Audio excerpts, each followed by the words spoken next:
Assalamualaikum warahmatullahi wabarakatuh. Kami dari kelompok 11 ingin menjelaskan tentang akuntansi forensik dan audit investigasi yang beranggotakan Desi Giovanni, Fadila Asmi Munifah, Ria Masari. Baiklah, saya akan menjelaskan tentang akuntansi forensik. Lahirnya akuntansi forensik di Indonesia. Akuntansi forensik menjadi perbincangan hangat di Indonesia beberapa tahun belakangan ini.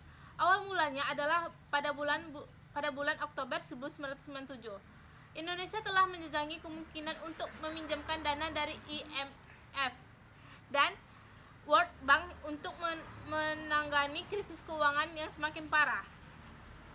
Sebagai persyaratan pemberian bantuan, IMF dan World Bank mengharuskan adanya proses agreed upon due diligence atau ADDP yang dikerjakan oleh akuntan asing yang dibantu beberapa akuntan Indonesia. Temuan ADDP ini sangat mengejutkan karena dari sampel Bank Besar Indonesia menunjukkan perbankan kita melakukan overstatement aset sebesar 28% sampai 75% dan understatement kewajiban sebesar 3% sampai 33%.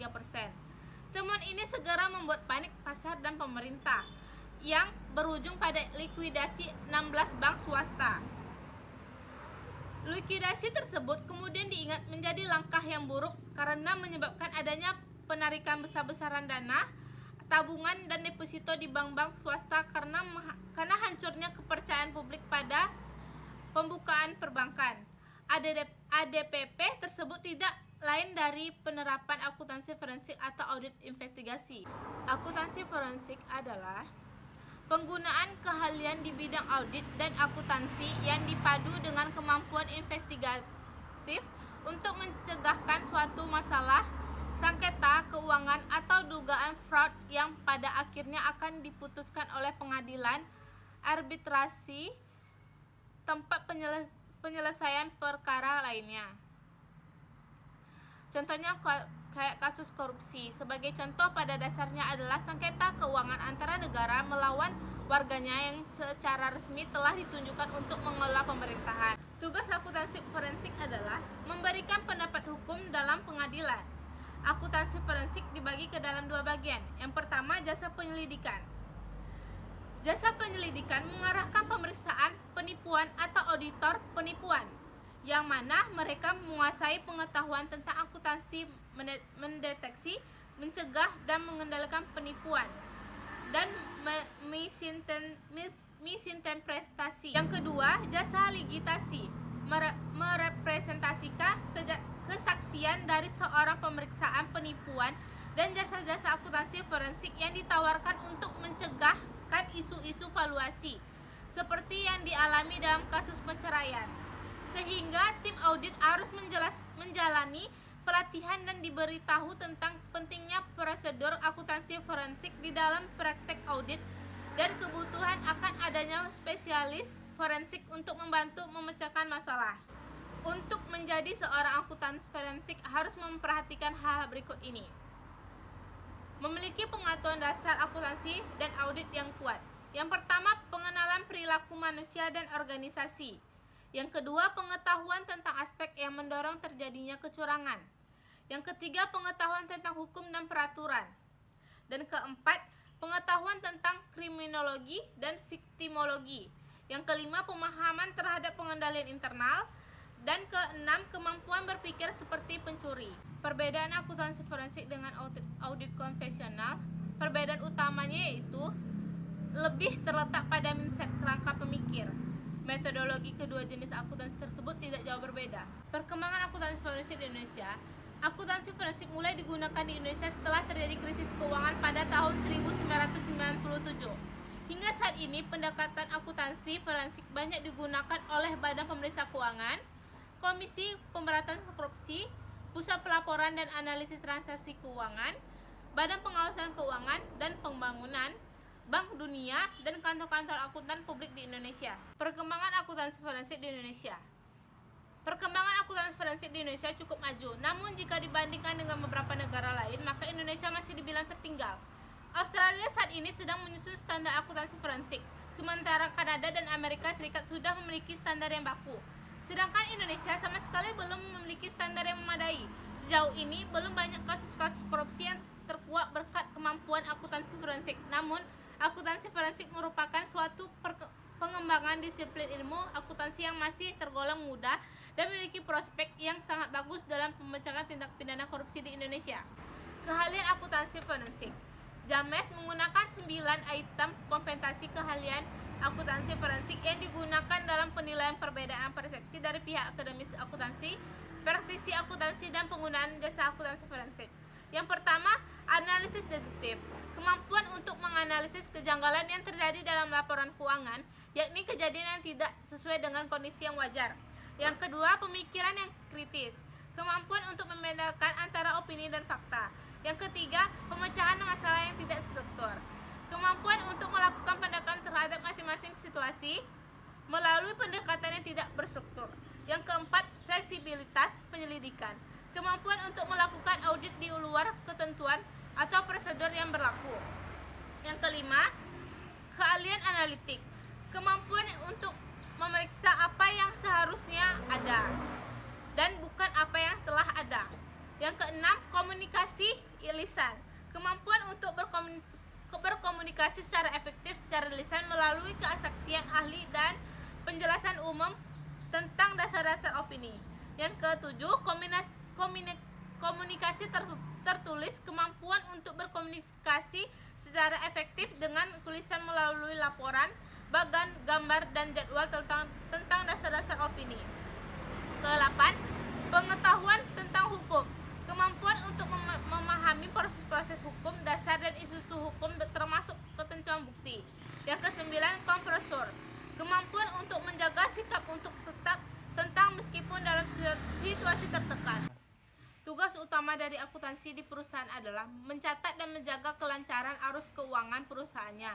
Sedangkan auditor lebih seperti petugas patroli yang melakukan inspeksi dan pengecekan rutin atas area berdasarkan pengalaman mereka sebelumnya. Akuntan forensik melakukan inspeksi dan pengecekan yang lebih terperinci dan seksama dibandingkan dengan petugas patroli. Lingkup akuntansi forensik. Pada dasarnya cakupan akuntansi forensik adalah fraud dalam arti yang luas.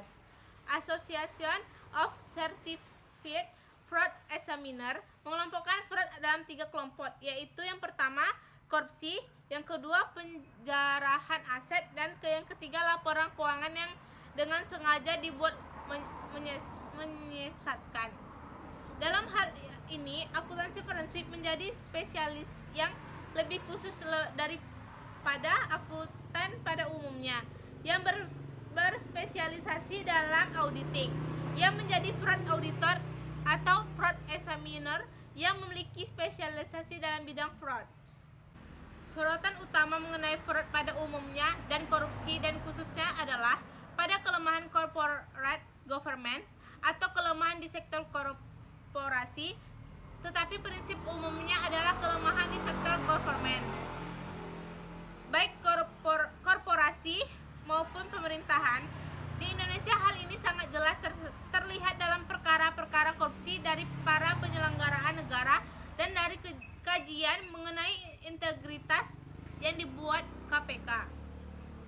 Salah satu dampak kelemahan governance adalah adanya fraud atau perkara korupsi yang melibatkan para penyelenggaraan negara, sedangkan dampak kelemahan governance di korporasi lebih kepada pengaruh di pasar modal, yaitu harga saham perusahaan akan lebih rendah di mana seharusnya mempunyai nilai yang lebih tinggi kalau mereka mempunyai good corporate governance atau tata kelola perusahaan yang baik. Akuntansi tradisional masih ingin membedakan pengertian fraud auditing dan forensic accounting. Menurut kelompok akuntan ini, fraud auditing berurusan dengan pendekatan dan metodologi yang bersifat proaktif untuk meneliti fraud. Sedangkan akuntan forensik baru dipanggil ketika bukti-bukti terkumpul atau ketika kecurigaan naik ke permukaan melalui tuduhan, keluhan, temuan, atau tip-off dari whistleblower. Jasa-jasa di bidang forensik antara lain, yang pertama fraud dan financial investigation, yang kedua analytic dan forensic teknologi, yang ketiga fraud risk management, yang keempat VCPA, Review and Investigation. Yang kelima, Anti-Money Laundering Service. Yang keenam, Whistleblower Hotline. Yang ketujuh, Litigation Support. Yang ke-8, Intellectual Property Protection. Yang ke-9, Clean Training. Perbandingan antara akuntansi forensik di sektor publik dan swasta. Yang pertama, landasan penugasan. Sektor publik amanat undang-undang, sedangkan sektor swasta penugasan tertulis secara spesifik. Yang kedua, imbalan. Sektor publik lazimnya tanpa imbalan, sedangkan sektor swasta fee dan biaya. Dan ketiga, sektor publik pidana umum dan khusus, hukum administrasi negara, sedangkan sektor swasta perdata, arbitrasi, administratif, aturan intern perusahaan. Dan keempat, ukuran keberhasilan. Sektor publik memenangkan perkara pidana dan memulihkan kerugian, sedangkan sektor swasta memulihkan kerugian. Yang kelima, pembuktian. Sektor publik dapat melibatkan instansi lain di luar lembaga yang bersangkutan, sedangkan sektor swasta bukti intern dengan bukti eksternal yang terbatas. Yang keenam, teknik audit investigatif. Sektor publik sangat bervariasi karena kewenangan relatif besar, sedangkan sektor swasta relatif lebih sedikit dibandingkan di sektor publik. Kreativitas dalam pendekatan kelebihan menentukan. Yang ketujuh, akuntansi. Sektor publik tekanan pada kerugian negara dan kerugian keuangan negara, sedangkan sektor swasta penilaian bisnis. Selanjutnya akan dibahas tentang audit investigasi yang dilanjutkan oleh Fadila Asmi Munifah.